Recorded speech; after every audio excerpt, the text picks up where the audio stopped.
예, 저희 당의 그 대선 후보 선출 투표가 이제 일주일 앞으로 다가왔습니다.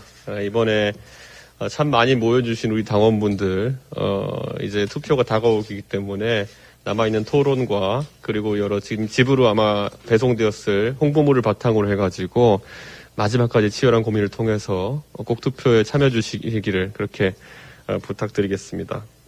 그리고 저희가 오늘 당직 인선안들을 이제 발표합니다. 언론에 예고된 것처럼 이양희 중앙윤리위원장을 중심으로 윤리위원회가 이제 출범을 하게 됩니다. 지금까지 당내에서 여러 가지 윤리 관련 사안들의 처리가 다소 지연되었던 것들 앞으로 속도감 있게 윤리위에서 처결할 수 있도록 그렇게 지원하겠습니다. 그리고 저희가 대장동 TF가 지금까지 국감 과정을 거치면서 활발한 활동을 통해서 이재명 후보의 행정상의 여러 가지 문제점들을 계속 발굴해냈습니다. 그래서 이것을 바탕으로 좀 더 적극적으로 대선 준비를 할 수 있도록 하기 위해서 국민검증특별위원회로 이제 확대 개편하는 그런 절차를 가질 계획입니다. 언론에 예고된 것처럼 김진태 전 의원께서 과거 의정활동 경험이나 아니면 또 수사를 했던 경험이나 여러모로 훌륭한 인선이라고 생각돼요. 저희가 특위위원장으로 이렇게 임명하여 이렇게 진행할 수 있도록 하겠습니다. 앞으로 대장동 의혹을 비롯해서 각가지 이재명 후보 및 그리고 또 저희에게 제보된 여러 가지 사안에 대해서 검토는 국민검증특위 에서 1차적으로 보고 그리고 또 다른 조직들이 지원할 수 있도록 그렇게 하겠습니다. 그리고 지금까지 많은 관심을 받았던 공직 후보자 역량 강화 TF가 사실 2주 전에 최종안을 성안하고 저희에게 보고를 앞두고 있습니다. 이 공직 후보자 역량 강화라고 하는 것은 기본적으로 많은 젊은 사람들의 정치 입문 과정이 될 수 있는 지방의회에 어쨌든 참여하는 지방의회에 도전하는 우리 당원들이 의정 활동을 위한 충분한 역량을 가질 수 있도록 교육 과정을 제공하고 그리고 그에 따른 평가를 통해서 유권자들의 선택에 도움을 주기 위한 그런 제도입니다. 아마 내년에 대선과 더불어서 치러지는 지방선거라는 큰 선거에서 유권자분들이 저희가 얼마나 정치 개혁을 위해 노력하고 있는지 확인할 수 있는 좋은 어떤 아젠다일 것이라 생각됩니다. 그래서 앞으로 이 역량 강화 TF의 내용을 바탕으로 해서 앞으로 이것이 공직 후보자 추천회까지 이르는 그런 과정을 전반적으로 개선해 나가도록 하겠습니다. 그리고 이 내용을 바탕으로 해서 저희 대선 후보 선출이 치러지는 11월 5일 전당대회에서 당원들의 추인을 받아서 한치의 오차 없이 추진되도록 그렇게 하겠습니다. 예, 감사합니다.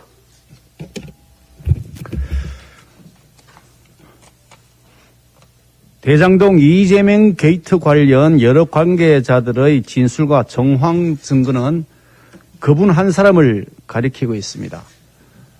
지금 검찰은 그분을 애써 외면한 채 짜맞추기 수사로 국민을 기만하는 수사쇼를 하고 있습니다. 민주당 이재명 후보는 국정감사에서 초과 이익 환수 조항과 관련해 당시 저는 들어본 일도 없다고 했지만 당시 실무자였던 정민영 변호사가 공모 지침서를 작성해서 이재명 성남시장에게 직접 보고하러 갔다는 진술을 검찰이 확보했다는 보도가 있었습니다. 애초부터 특정 민간업자가 이익을 독식할 수 있도록 설계되어 있었고 그 과정에 이 후보가 관여했다는 것을 뒷받침해주는 결정적인 증거입니다.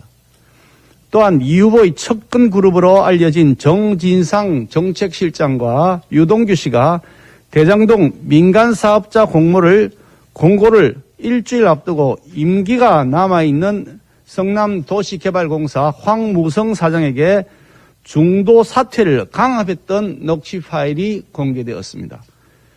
사표를 내지 않으면 박살난다는 발언까지 한 것으로 전해지고 있습니다. 그 사퇴 강압이 성남시장 이재명의 하명에 의한 것으로 보기에 충분한 대화 내용도 포함되어 있습니다. 결국 황 사장을 사퇴시켰고 유동규가 사장 직무대행으로 그 자리를 차지했습니다.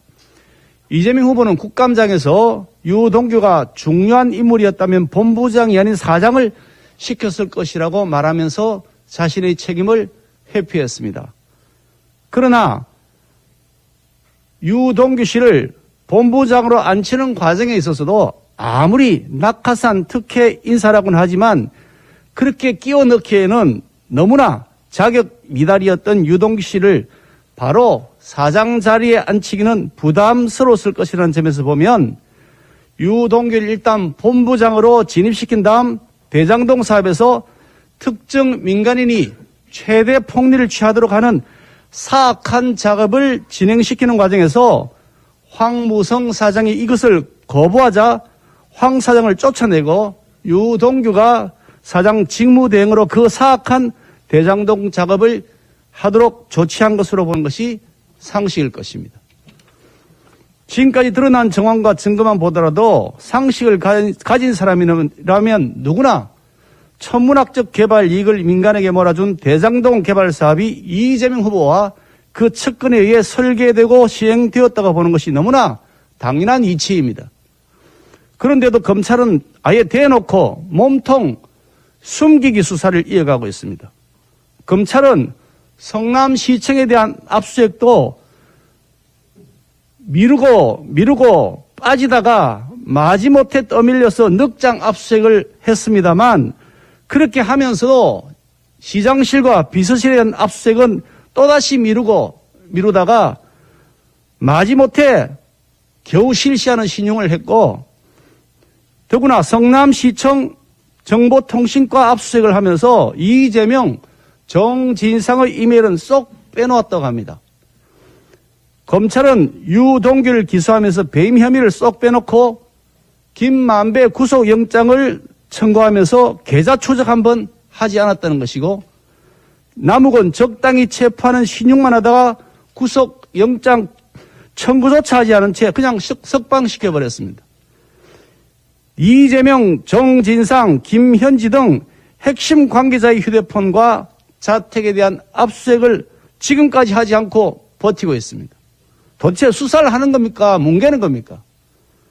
검찰 스스로 이미 몸통이 누군지를 잘 알고 있기 때문에 알아서 기면서 그 몸통을 은폐하기 위한 묵살을 하고 있는 수사 쇼를 하고 있다는 비판을 면할 길이 없습니다. 범인 은폐하기 위한 수사쇼하는 검찰, 그 검찰 역시 대장동 게이트의 공범이고 역사와 국민 앞에 대역죄인이 될 것이라는 점을 엄중하게 경고합니다. 특검과 국정조사를 도입해야 된다는 찬성 의견이 국민 여론 73%에 이릅니다. 권력 눈치만 보는 지금의 검찰, 경찰로는 대장동 게이트의 진실을 밝힐 수 없다는 것을 절대다수 국민들이 이미 인식하고 계십니다. 지체 없이 특검을 해야 됩니다. 민심을 거스르는 자, 특검을 거부하는 자가 바로 범인입니다. 이 국정감사 과정에서 드러난 이재명 후보의 거짓말과 궤변, 또 절대다수 국민들이 바라는 대장동 게이트에 관하여 특검을 도입을 반드시 해야 할 것이고 그 논의를 위해서 여야 원내대표의 원포인트 회담을 제안합니다. 반드시 필요한 조치입니다. 민주당이 절대다수 국민의 요청인 특검 도입을 논의하기 위한 원포인트 회담에 응할 것을 촉구합니다. 이상입니다.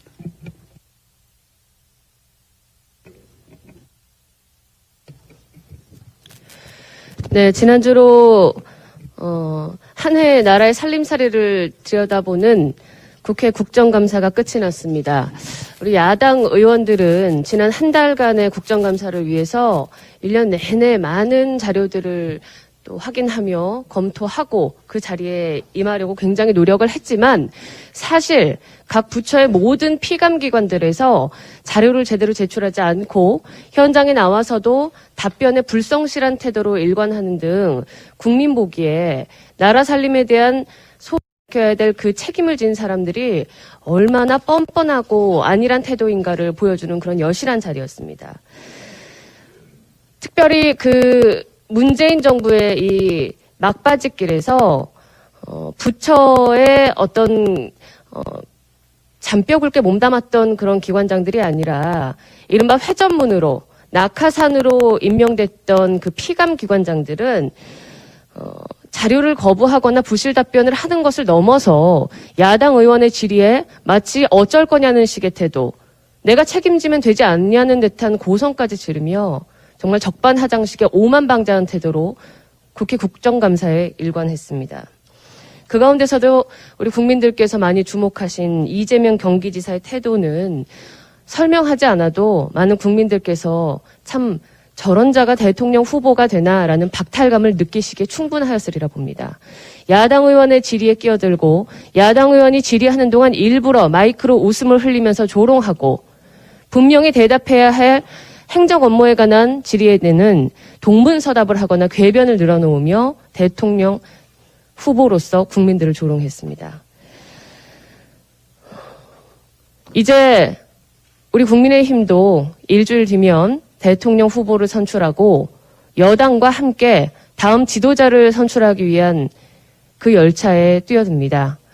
국민 여러분께서 지난 국정감사를 보시며 문재인 정부의 그 뒷모습이 어떠했는지를 적절하게 평가해 주시고 문재인 정부 집권 여당의 후보가 보인 대통령 후보의 격이 과연 우리 국민의 격에 맞는지를 엄중하게 평가해 주시고 여러분께서 무너진 이 나라의 본을 세우기 위해서 국민의 격에 맞는 진짜 대한민국의 격에 맞는 훌륭한 대통령 후보를 바라봐 주시기를 간절히 축구드립니다.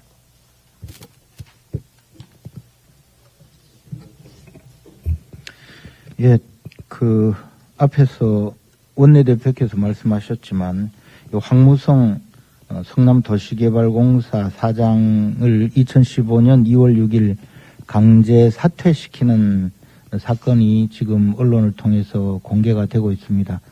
당신은 아시다시피 화천대유가 설립된 바로 그날 오늘 중으로 사표 내지 않으면 난리 난다 이러면서 끝까지 집요하게 달려들어서 사장을 쫓아냅니다. 이 일에 가담한 사람은 물론 성남도시개발공사의 본부장이지만 그 윗선은 정진상 정책실장 또 유동규 본부장 이 사람들이 나선 것으로 녹취록상 확인이 되고 있습니다.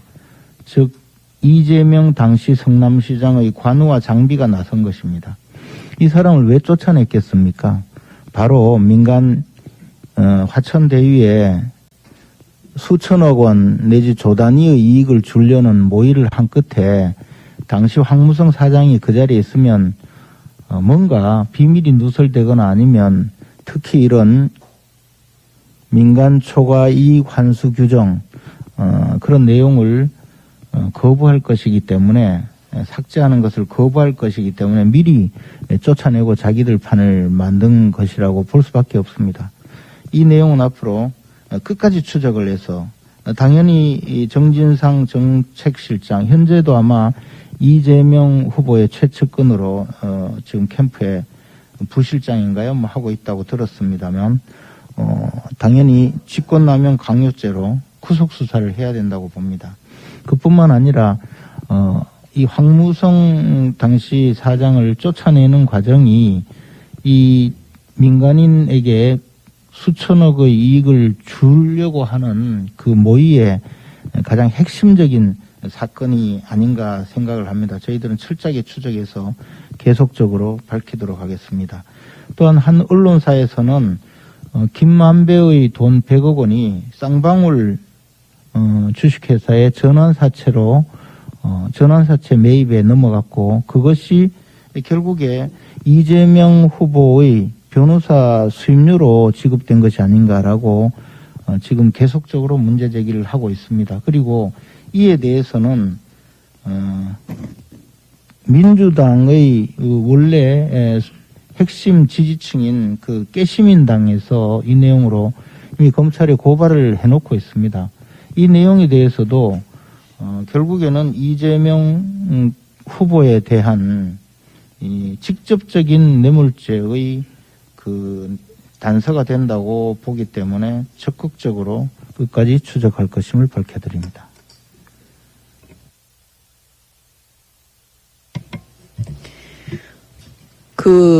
김만배 씨는 처음부터 거의 1조에 가까운 돈, 수천억의 돈을 이제 본인이 먹으면서 아마 여러 가지 로비를 했다는 거는 지금 50억, 클럽, 이렇게 해서 다 알지 않습니까? 그러면 지금 현재 김만배, 유동규, 그다음에 남욱, 그다음에 정영학 등 이 패밀리들이 지금 생각하는, 이 시점에서 생각하는 것은 과연 무엇일까요? 제가 볼 때는 형사처벌 정도는 내가 감수하겠다. 그러나 돈은 먹겠다. 이런 마음 아니겠습니까? 그러니까 내가 몇 년 살고 나오는 거는 그거는 내가 괜찮지. 그렇지만 돈은 어떻게든지 지켜야지. 저는 이런 마음이라고 보여집니다. 그러니까 지금까지 김만배 씨가 쌓아놓은 법조 카르텔, 인적 네트워크를 동원해서라도 어떻게든지 돈은 지키는 방법으로 아마 이들은 또다시 움직일 가능성이 높습니다. 이번에 검찰에서 구속영장 범죄 사실에 있었던 업무상 배임을 빼고 기소를 한 거는 어떻게 혹시라도 로비가 또 먹힌 게 아니냐. 또 이런 의심이 좀 듭니다. 왜냐하면 영장 범죄 사실에 있던 범죄를 기소할 때 뺀다는 경우는 굉장히 드문 경우이기 때문에 보통은 거기서 더해지지 빼지지는 않거든요. 그렇기 때문에 혹시라도 검찰이 이 업무상 배임을 김만배 씨나 주변 사람들의 로비에 의해서 이렇게 되는 것이 아닌지 다시 한번 살펴볼 필요가 있다고 봅니다. 그 다음에 지금 현재 이 검찰의 이 수사는 사실은 너무 정상적이지가 않기 때문에 우리가 이제 국민들께서 자꾸 이제 이 수사의 깊은 곳까지 들여다봐야 되는 이런 황당무계한 일이 벌어지고 있는데요. 생각해 보면 범죄 수익을 몰수하거나 추징하거나 또 지금 부패 몰수법도 있는데 그거는 또 여러 가지 검토할 게 있기 때문에 아주 단순하게 범죄 수익을 몰수 또는 추징하기 위해서는 반드시 업무상 배임이 필요하거든요. 그렇기 때문에 이 업무상 배임을 뺀 이 검찰의 수사 태도에 대해서 굉장히 분노합니다. 그래서 앞으로 만약에 계속 지켜보고 있는데 왜 우리가 특검 해야 되는지 이런 얘기를 계속 지금 노래 부르듯이 지금 하고 있는데 온 국민들께서 우리와 함께 이 특검을 함께 좀 합창을 해주시면 정말 이 난국을 해치고 성남시와 성남 시민들에게 재산을 다시 돌려드릴 수 있는 기반이 될 수 있습니다. 특검 반드시 해야 합니다. 이상입니다.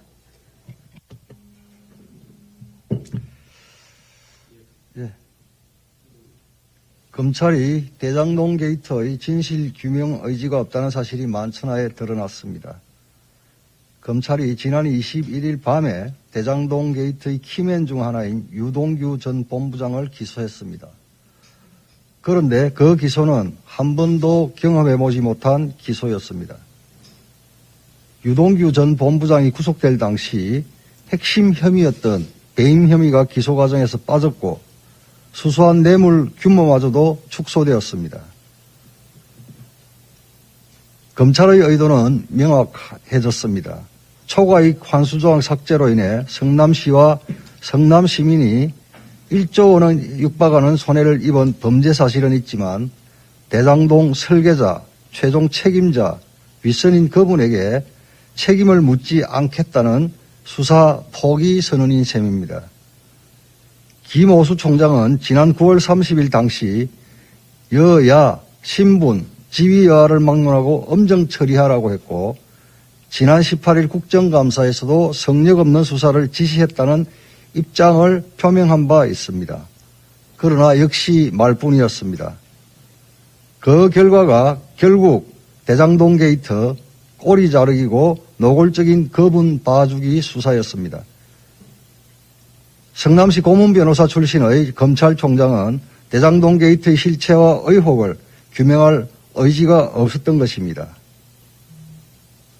보도에 따르면 이재명 지사가 성남시장 재직 당시 대장동 개발 사업과 관련해 성남도시개발공사의 공모지침서 내용을 직접 보고받았다는 정민영 변호사의 진술을 검찰이 확보한 것으로 알려졌습니다. 그동안 이 지사는 공모지침서 작성이나 사업협약 체결은 공사 실무이전에서 벌어진 일이고 자신은 보고받은 적이 없다고 주장해왔습니다. 입만 열면 거짓말을 하고 있습니다. 그런데도 검찰의 수사는 의도적 부실 수사 그 자체입니다. 결국 대장동 게이트의 진실을 규명할 수 있는 유일한 길은 특검뿐임이 더욱 자명해졌습니다. 친정권 검사들이 포진된 검찰 수사팀, 부실 수사로 김만배 대표 영장 기각과 남욱 변호사 석방, 5차 압수수색 만에 성남시청 시장실과 비서실에 대한 뒷북 압수수색, 알맹이 빠진 유동규 전 본부장 기소까지 검찰의 부실, 뒷북, 윗선 눈치 보기 수사를 신뢰하는 국민은 없을 것입니다. 오죽했으면 검찰 수사팀 검사들 사이에서도 특검으로 가지 않으면 정상적인 수사가 불가능한 상황이라는 말이 나온다고 전해지고 있습니다. 다시 한번 특검 도입을 강력하게 촉구합니다. 벼랑 끝 서민 경제와 국민의 일상 회복을 위한 관건은 바로 백신 접종입니다. 그런데 백신 부작용에 대한 우려와 걱정으로 백신 접종을 주저하는 국민도 많으십니다. 문 대통령은 지난 1월 신년 기자회견에서 통상의 범위를 넘어서는 부작용이 발생할 경우 정부가 충분히 보상한다며 백신 부작용에 대한 정부의 전적인 책임을 호언장담했습니다. 그러나 대통령의 약속과는 달리 정부는 백신과의 인과성 문제를 운운하면서 제대로 된 보상도 제대로 된 설명도 없이 나 몰라라 하는 실정입니다. 보건복지부와 질병관리청을 대상으로 한 이번 국정감사에서 코로나19 백신 접종 후 중증, 희귀질환 피해를 겪은 국민들이 참고인으로 나오셨습니다. 부작용의 내용은 각기 달랐지만 하나의 사실만은 같았습니다. 바로 백신 부작용에 대한 무책임한 정부의 태도로 인해 방치되고 있다는 점입니다. 이뿐만 아니라 백신 접종으로 인해 시력을 잃어가는 5세 딸 아이 엄마, 백신 접종 24일 만에 내사로 사망한 아버지, 백신 접종 후 5일째 의식 없이 중환자실에 누워 계신 어머니 등 청와대 국민청원 게시판에는 백신 부작용을 호소하는 안타까운 사연들이 계속 올라오고 있습니다. 결국 문재인 대통령과 정부는 백신 접종률 속도만 재촉하고 자화자찬했을 뿐 이보다 더욱 중요한 국민의 생명과 건강에 대한 책임은 회피하고 방치한 것입니다. 정은경 질병관리청장은 지난 22일 토론회에서 백신 미접종자가 1,000만 명에 해당된다며 의료 체계에 부담이 될 수 있는 상황이라고 했습니다. 미접종자가 1,000만 명이나 되는 이유는 국민 탓이 아닙니다. 백신 부작용에 무책임한 정부, 백신 불안감을 방치하는 정부 탓임을 자각하길 바랍니다. 인과성과 관계없이 중증 이상 반응자와 사망자에 대해서 정부가 끝까지 책임지는 모습을 보이기를 촉구합니다. 이상입니다.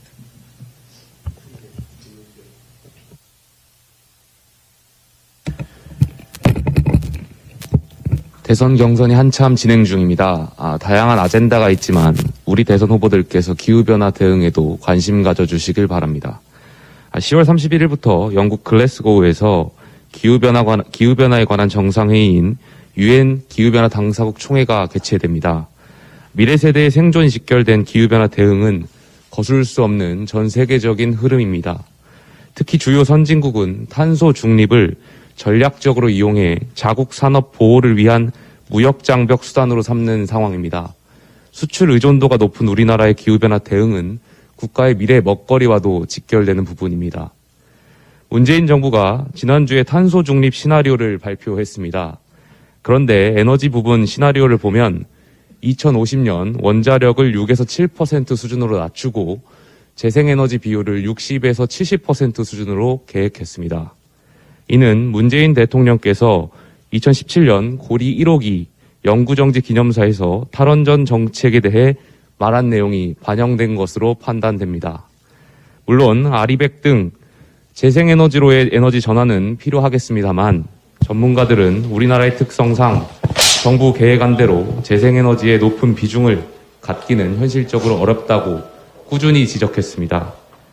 중단기적으로 원전의 비중을 줄이고서는 탄소 중립을 하기가 현실적으로 어렵기 때문입니다.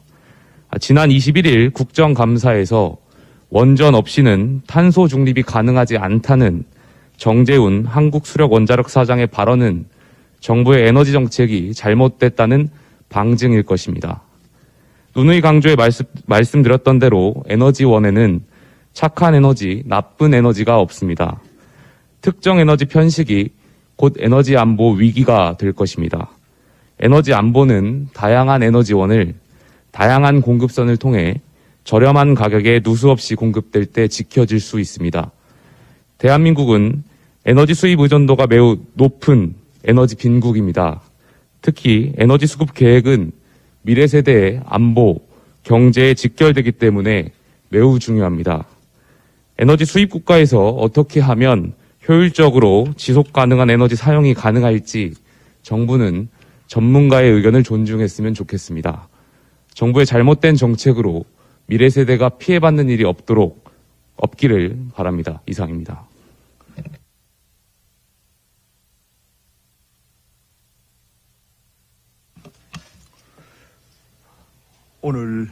오늘 지명직 최고인으로 지명을 받은 윤영석입니다. 먼저 최고인으로 지명을 해주신 이준석 당대표님과 또 지도부에 감사의 말씀을 드리면서 무거운 책임감을 느끼면서 열심히 하겠다는 그런 말씀을 드립니다. 지금 국민들께서 간절한 염원으로 정권 교체를 원하고 있습니다. 우리 국민의 힘이 대선에서 승리하기 위해서는 첫째도 둘째도 셋째도 단합된 힘입니다. 이준석 당대표님과 지도부 그리고 국회의원님들과 당원 동지 여러분, 국민 여러분과 함께 단합된 힘으로 우리 국민의 힘이 대선에서 승리할 수 있도록 또 정권 교체를 이룰 수 있도록 최고인으로서 최선의 노력을 다하겠습니다. 감사합니다.